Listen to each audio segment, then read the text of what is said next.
बोलो जयकारा बोल मेरे श्री गुरु महाराज की जय। बोलो सांचे दरबार की जय। बोलो श्री अनंतपुर वासी भगवान की जय। बोलो नंगली निवासी भगवान की जय। अनुपम धाम भोपाल। श्री सद्गुरुदेव जी महाराज की यह श्री मोज थी कि उस स्थान पर आश्रम अवश्य होना चाहिए जहाँ पर यात्रा के समय ठहरने की सुख सुविधा हो। साथ में उस क्षेत्र में रहने वाले गुरुमुख प्रेमियों को आध्यात्मिक लाभ भी प्राप्त हो सके। श्री आनंदपुर से बम्बई अथवा दिल्ली आदि के लिए हवाई जहाज द्वारा जाना हो तथा बम्बई दिल्ली से श्री आनंदपुर में आना हो तो उस समय गुरुमुख प्रेमी श्री दर्शन एवं सेवा सत्संग से लाभान्वित हो सके। कुछ समय के लिए विश्राम हेतु वहां पर ठहर सके। इसके लिए भोपाल का स्थान ही उपयुक्त जानकर वहां पर एक आश्रम बनवाने की श्री मौज उठी। उस समय भोपाल में केवल 4 परिवार ही गुरुमुख थे। श्री स्वामी विचार पूर्णानंद जी ने विनय की, प्रभु यहाँ तो केवल 4 परिवार ही गुरुमुख है, उनके लिए आश्रम बनवाने की क्या जरूरत है। वे महाप्रभु जी के आने जाने के समय अपने घर में ही पूरा प्रबंध कर सकते हैं। श्री वचन हुए वही गुरुमुख ही इस आश्रम का निर्माण कार्य करेंगे और सेवा करके अपने जन्म को सार्थक करेंगे।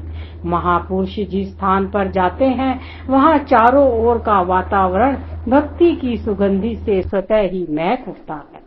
संस्कारी अधिकारी रूहें अपने स्थान को पाकर आत्म कल्याण करती हैं और प्रफुल्लित होकर अपने मानव जन्म के ध्येय को प्राप्त करती हैं। यहाँ पर हवाई अड्डा होने से कई गुरुमुख प्रेमी इस आश्रम की सुविधा का लाभ उठा सकेंगे। भोपाल में अरेरा कॉलोनी में एक स्थान को उपयुक्त जानकर वह जगह आश्रम के लिए खरीद ली गई। इसमें एक छोटे हॉल कमरे के साथ 3 अन्य कमरे बने हुए थे। महाप्रभु जी ने श्री मुख से इसका शुभ नाम अनुपम धाम फरमाया। हॉल कमरे में ही मंदिर बनवाकर वहां श्री आरती पूजा का कार्यक्रम आरंभ करवा दिया। श्री गुरु महाराज जी जब वहां कृपा फरमाते तो श्री दर्शन भी वहीं खुलते। जहां सत्पुरुष चरण धरते हैं वह स्थान पवित्र एवं पूजनीय बन जाता है। इस स्थान की महिमा भी जैसे जैसे फैलने लगी तो संगतें यहाँ आकर श्री दर्शनों का लाभ प्राप्त करने लगी।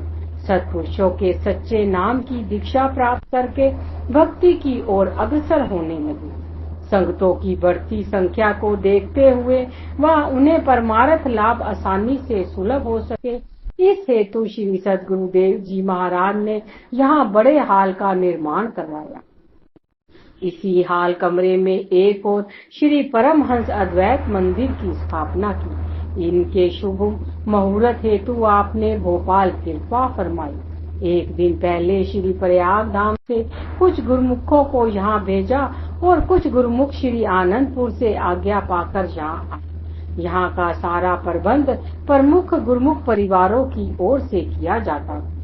1 मास में एक बार यहाँ भंडारा होता। लंगर में भक्त भक्तानी इकट्ठे हो भोजन किया करते। महाप्रभु जी के आगमन पर भी वही प्रबंध चल रहा था। साथ आए हुए गुरुमुखों को उनके कमरे में ही भोजन दिया गया। श्री गुरु महाराज जी के आगमन पर प्रबंधक बाई जी ने एवं गुरुमुखों ने उत्साह सहित सुस्वागत किया और प्रभु दर्शन के गीत गाए। महाप्रभु जी भी प्रसन्न मुद्रा में सबको आशीर्वाद देते हुए चौबारे में विराजमान हुए। दोपहर का समय था। खिड़की से नीचे बाहर की ओर झांका। उस समय लंगर की तैयारी हो रही थी। बाहर से आई हुई संगत भक्त व भक्तानियां इकट्ठे ही पंक्ति में बैठते जा रहे थे। उसी समय ही श्री प्रभु जी ने नीचे एक कमरे में आकर विराजमान हुए और शरणागत गुरुमुखों को पास बुलाया। श्री सद्गुरुदेव जी महाराज ने फरमाया, आप सब कल से यहाँ आए हुए हो और देख रहे हो कि यहाँ का प्रबंध श्री आनंदपुर से बिल्कुल ही भिन्न है। हम आपको सचेत करते हैं कि जहाँ भी जाओ अपने लिए स्वयं सेवा ढूंढो। सेवा ही वास्तविक पूंजी है। जितने दिन यहाँ रहना है आश्रम की सफाई करो। लंगर भोजन में श्री आनंदपुर के नियम अनुसार भक्त भक्तानियों को अलग अलग पंक्तियों में बिठाकर करवाया जाए। पुनः बाई जी प्रचारिका एवं प्रमुख परिवारों से प्रबंधकों को बुलाकर फरमाया, साथ हो, अब तो साथ आए हो, गुरुमुख जन सेवा करेंगे। इसके पश्चात भी यहाँ पर यही नियम लागू होगा। सेवा ही संजीवनी है। जितनी जितनी सेवा स्वयं करोगे उतना ही मन पवित्र और शुद्ध होकर भक्ति में आगे बढ़ता जाएगा। सेवा ही हमारे दरबार का आभूषण है। अतः आप सब सेवा में मशगूल रहकर अपने समय को सार्थक करें। श्री सद्गुरुदेव जी महाराज ने इस नव निर्मित हाल कमरे का शुभ मुहूर्त 25 मई सन 1986 के शुभ दिन बहुत धूमधाम से किया। इस शुभ अवसर पर महाप्रभु जी ने श्री मंदिर जी में श्री परमहंस महान विभूतियों की प्रतिमाएं निज कर कमलों से विराजमान की। पुष्प मालाएं पहनाकर शुभ भाल पर केसर तिलक लगाया। श्री आरती पूजा का कार्यक्रम हुआ। श्री वचन हुए। अगर विचार से देखा जाए तो सारे संसार में हर एक इंसान यह कोशिश कर रहा है कि उसको शारीरिक सुख सामान अधिक से अधिक उपलब्ध हो। हर वक्त जीव की यही कोशिश रहती है कि शारीरिक सुख के लिए सब सामग्री एकत्रित कर लें। उसकी समझ व दौड़ धूप शरीर तक ही सीमित है। यह तो सबको ख्याल होता है कि दुकान मकान अथवा फैक्ट्री बनाऊं, लेकिन यह ख्याल किसी को ही होता है कि मंदिर बनाऊं। आज इस सत्संग भवन तथा श्री परमहंस अद्वैत मंदिर का निर्माण इसलिए हुआ है ताकि गुरुमुख जन अपनी आत्मा का कल्याण करके भविष्य को सुधार सके। यह विरले विरले आप जैसे गुरुमुखों को ही समझ होती है कि आत्म उन्नति के साधनों से ही खुशहाली है। महापुरुष भी सदैव परमार्थ एवं आत्मिक कल्याण के लिए ही जीव को आगाह करते हैं। जैसे परम संत श्री कबीर साहेब जी ने कहा है, यह दुनिया दुई रोज की, मत कर या से हेत, गुरु चरणन से लागिए जो पूरन सुख दे। महापुरुष तो समझाते हैं कि यह दुनिया 2 रोज की है। आखिर जीव को कहाँ जाना है? जो ईश्वर से ताल्लुक रखते हैं और दुनिया में दिल नहीं अटकाते, वास्तव में वही बहादुर है, सूरमा है। महापुरुषों का यही मिशन होता है कि जीव मानुष तन को पाकर असली लक्ष्य को प्राप्त करे। क्योंकि जीव जिस काम के लिए आया है, अगर वह ना किया तो इसे शर्मिंदगी उठानी पड़ेगी। इस अनमोल तन के बदले 84 के चक्कर में जाना पड़ेगा। यह कितना भारी नुकसान है। गुरुवाणी में भी वर्णन आया है, अवरी कारज तेरे किते नाकाम, मिले साधु संगति भजू केवल नाम। दुनियावी काम तेरे काम नहीं आएंगे। सत्पुरुषों की चरण शरण ग्रहण कर, मालिक की भजन बंदगी कर, नाम की कमाई कर, विचारवान गुरुमुख ही भक्ति करके यहाँ भी सुख से रहते हैं और परलोक भी सुहेला कर लेते हैं। सब गुरुमुख जन श्री वचनों की इस अमूल्य दात को पाकर सच्चे मालिक आनंद से सरोवर हो गए। शुभ मुहूर्त है, बधाइयों के भजन गाए गए, सर्वत्र आनंद ही आनंद छा गया। इस खुशी के उपलक्ष्य में भंडारे का आयोजन हुआ एवं प्रसाद भी वितरित किया गया। आश्रम से कुछ ही दूरी पर एक भक्त जी ने नया मकान बनवाया था। उसकी माताजी उस समय बम्बई अस्पताल में थी। माताजी को जब वहां पता चला कि महाप्रभु जी भोपाल में विराजमान है, उसने अपने बेटे को फोन द्वारा कहा कि मेरी हार्दिक इच्छा है कि श्री गुरु महाराज जी हमारे मकान को अपनी पावन चरण रस से कीर्तार्थ करें। वह भक्त सोचने लगा कि भगवान को घर बुलाने के लिए कुछ सेवा होनी चाहिए। मुझ में इतनी सामर्थ्य नहीं कि मैं तुरंत ही कोई ऐसा प्रबंध कर सकूं। अभी यह विचार उसके मन में चल ही रहे थे कि अंतर्यामी श्री प्रभु जी ने उसे अपने समीप बुलाया और फरमाया, भक्त जी, आप अपनी माता जी की इच्छा को पूर्ण करें और हम आपके घर आज शाम को ही आएंगे। इस पावन श्री वचनों को श्रवण कर जहाँ एक तरफ उसकी अंतरात्मा प्रफुल्लित हो रही थी, वहाँ दूसरी ओर मन अपनी माया फैलाने लगा। किंतु सब ख्याल हटाकर वह एक दो भक्तों को साथ लेकर अपने घर की तरफ चल पड़ा। शीघ्र ही उसने जितना संभव हो सका तैयारी की। साय समय श्री गुरु महाराज जी महात्मा विचार परमानंद जी एवं महात्मा परम योगानंद जी को साथ लेकर उस भक्त जी के घर कृपा फरमाई। उसने श्री प्रभु जी का आभार प्रकट करते हुए सेवा भेंट करते हुए विनय की, प्रभु मेरे यहाँ तुच्छ पुष्प स्वीकार कीजिए। श्री वचन हुए, अपनी समर्थ्य से अधिक सेवा भेंट हमें स्वीकार भी नहीं। अब इस समय आपकी माता जी के बंबई होने पर भी उनकी अंतरात्मा कितनी प्रफुल्लित हो रही है। आपके मन में जो श्रद्धा भाव और भक्ति का संचार हुआ है, यही भेंट ही हमें स्वीकार है। अब आप नित्य नियम से आश्रम में जाते रहना। श्री आरती, पूजा, सेवा, सत्संग, सुमिरन, ध्यान, इन पांचों नियमों की पालना करते हुए भक्ति कमाना, यही मानव जीवन का ध्येय है। महापुरुष इसके लिए सुजाग करते हैं और उनकी प्रसन्नता भी इसी में। लंदन से एक गुरुमुख जो उस भक्त जी के साथ वाले मकान में ठहरा हुआ था और श्री दरबार से जुड़ा हुआ था, उसे यह विदित नहीं था कि यहाँ भोपाल में आसपास कोई सत्संग आश्रम है। न ही यह ज्ञात था कि श्री गुरु महाराज जी भोपाल में ही विराजमान है। परंतु उसके मन में श्री दर्शनों की तीव्र अभिलाषा थी। उसकी खुशी का कोई पारावार न रहा जब उसे पता चला कि महाप्रभु जी तो उसके साथ वाले मकान में ही विराजमान है। वह शीघ्र ही सेवा भेंट लिए हुए वहां पहुंच गया। उसने दंडवत प्रणाम कर श्री दर्शन किए और प्रेमाश्रु से श्री चरण धो दिए। विनय करने लगा, प्रभु आपने तो मेरी हार्दिक भावना को पूर्ण कर दिया। मैं किसी विशेष कार्य से कुछ एक दिनों के लिए यहाँ आया था। सोच रहा था कि इतने कम समय में श्री आनंदपुर जाने का कार्यक्रम कैसे बनाऊं, लेकिन आत्मा श्री गुरु महाराज जी के श्री दर्शनों के लिए ललाई थी। आपको सम्मुख पाकर किस मुख से मैं इस क्षण और पल की महिमा का बयान करूं। इस समय मेरी दशा ऐसी है कि आत्मा मानो आनंद व सुख के समुद्र में गोते लगा रही है। आपके प्रेम में, श्री दर्शन में, नैनों की दिव्य ज्योति में, सुंदर छवि में समाहित होकर मैं अलौकिक सुख संपदा से माला माल हो गया। प्रभु अपने दासों को इसी प्रकार ही शीघ्र निहाल किया करें। श्री प्रभु जी ने मुस्कुरा दिए और एक ही झलक में उसे असीम सुखों का खजाना प्रदान कर दिया। यही है महापुरुषों की भक्त वत्सलता।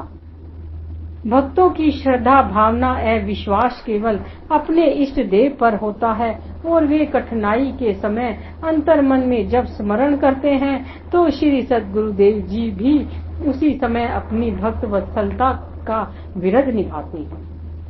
दिसंबर सन 1984 में भोपाल में गैस कांड की औद्योगिक घटना हुई। उस दुर्घटना में फैक्ट्री से विषैली गैस का रिसाव हो जाने से जन धन का अत्यधिक नुकसान हुआ।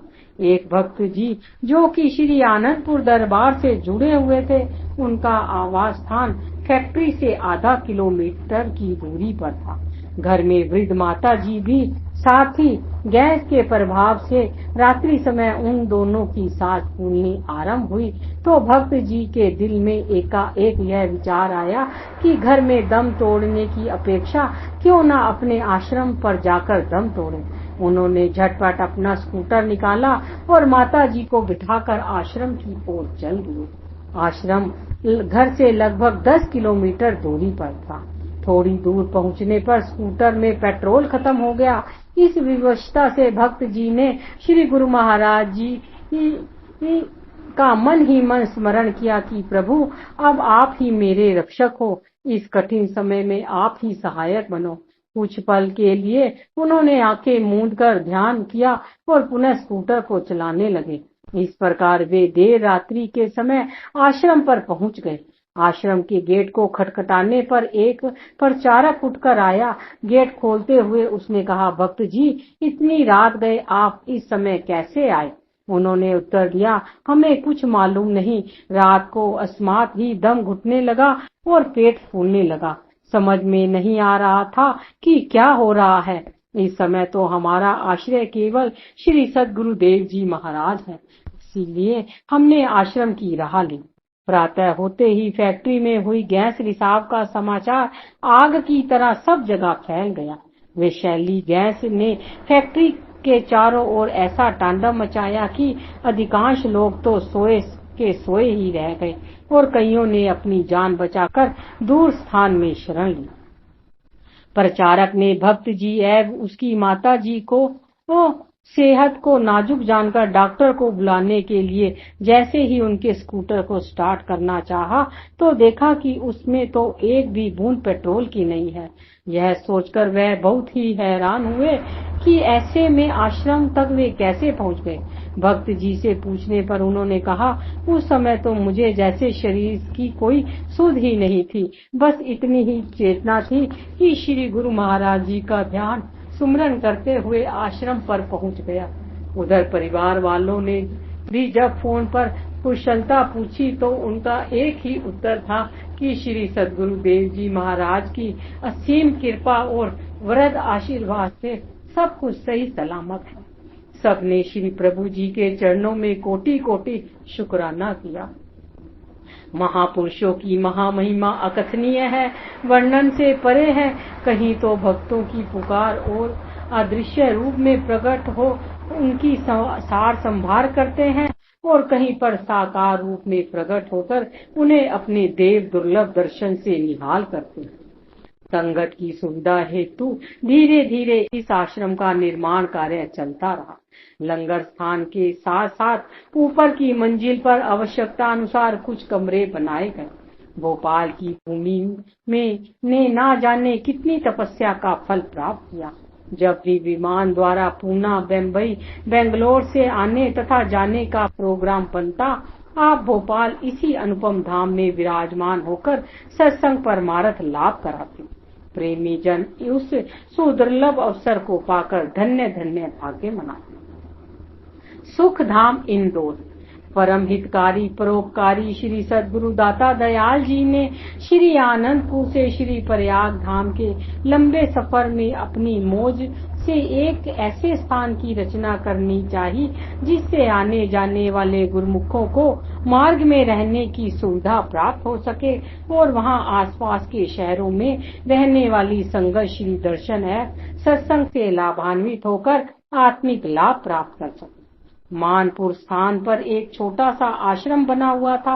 यह स्थान नगर से बाहर सुनसान में था। यहाँ पर श्री प्रयाग धाम से आते व जाते समय गुरुमुखों की बस रात्रि ठहरती और भोजन बनाती। फरवरी सन 1979 में श्री प्रभु जी ने श्री प्रयाग धाम से श्री आनंदपुर में आते हुए यहाँ कृपा फरमाई। इंदौर व अन्य आसपास वाले शहरों से काफी मात्रा में संगत श्री दर्शन हेतु पहुंच गई। सायकाल श्री दर्शन खुले, श्री वचन हुए।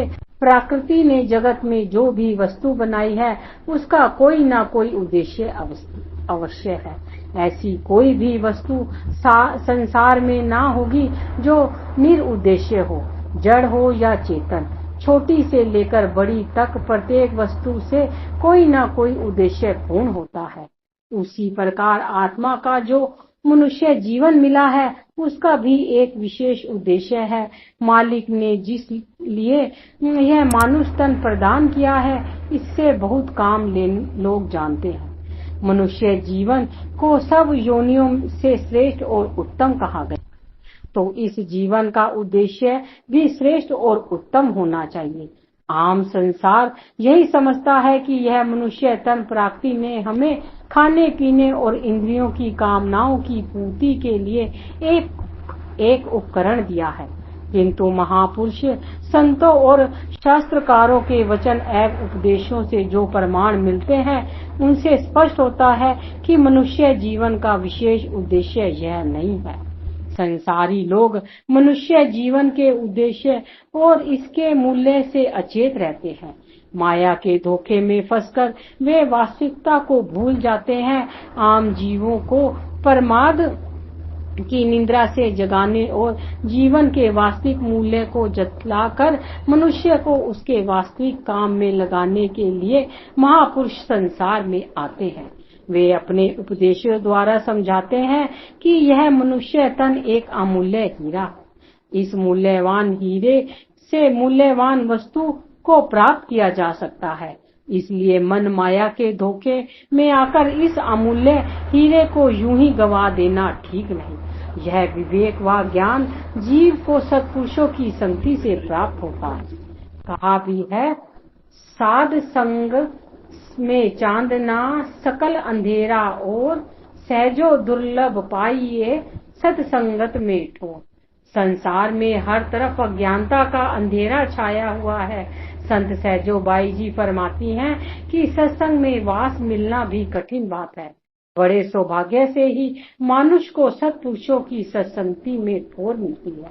फकीरों ने कहा है कि दर जवानी तोबा करदन शोभे पैगंबर रीत वक्ते पीरी गुर्ग जालम में शुवद परहेजगार। जवानी में भक्ति करने से पैगंबरों वाला पद प्राप्त होता है। जिससे जवानी में अपनी सुरती को परमात्मा के साथ जोड़ दिया, वह संसार में पैगंबरों के समान मान सम्मान का अधिकारी होता है। वृद्धावस्था में उठना बैठना भी मुश्किल होता है। उस समय यदि पापों से मुख मोड़ा तो उससे क्या लाभ। संत फरमाते हैं कि इसी वर्तमान जीवन के वर्तमान समय में ही कार्य करना। यह समय जो अब हाथ में है उसी में से ही दो घड़ी भजन भक्ति के लिए निकालकर अपना जीवन संवार लो। कल किसने नहीं देखा, जो कुछ करना है अभी इसी समय कर लो। संसार में जिन पदार्थों के पीछे पड़े हो वे कितने भी एकत्र कर लो, अंत समय यही सब छोड़ जाओगे। परलोक में केवल नाम और भक्ति की कमाई ही साथ जाएगी। गुरुमुख जन सत्संग के प्रताप से अपने जीवन के उद्देश्य को भली भांति समझते हैं और इस मूल्यवान जीवन से परम लाभ प्राप्त करके संसार से प्रसन्नता पूर्वक जाते हैं। यही सच्चा लाभ है। सब संगत श्री दर्शन है पावन वचनों की अमोल दात को पाकर अपने धन्य भाग मनाने लगे। श्री दर्शनों के तुरंत पश्चात अचानक ही बहुत तेज बरसात आ गई। स्थान बहुत छोटा था। सर्दी का मौसम होने के कारण अंधेरा भी होने लगा था। संगत जिन बसों में आई थी वे वापस जा चुकी थी। ठंड भी बढ़ती जा रही थी। संगत को दुविधा में पड़ा देखकर करुणामयी श्री प्रभु जी भी द्रवित हो उठे। उसी समय श्री प्रभु जी की प्रबल मौज उठी कि इंदौर शहर में भी अपना एक बड़ा आश्रम होना चाहिए ताकि संगत को पूर्ण सुविधा मिल सके, उनके रहने का उचित प्रबंध हो सके। साथ में जो गुरुमुख बसों द्वारा श्री आनंदपुर से श्री प्रयाग धाम का सफर करते हैं उनके लिए मार्ग में ठहरने का अपना स्थान मिल सके। कुछ भक्तों के जिम्मे यह सेवा लगाई कि आश्रम बनाने के लिए कोई अच्छा बड़ा प्लाट देखकर रखना। निज भक्तों को सुख रूप बनाने सुख सागर श्री भगवान कृपा दृष्टि दार इंदौर में लीला अति विशाल स्थान कर सुखों की पावन वृष्टि मिटाया दुख का निशान। सुखदाई इस पुण्य धरा का शुभ नाम रखा सुख धाम। बोलो जयकारा बोल मेरे श्री गुरु महाराज की जय।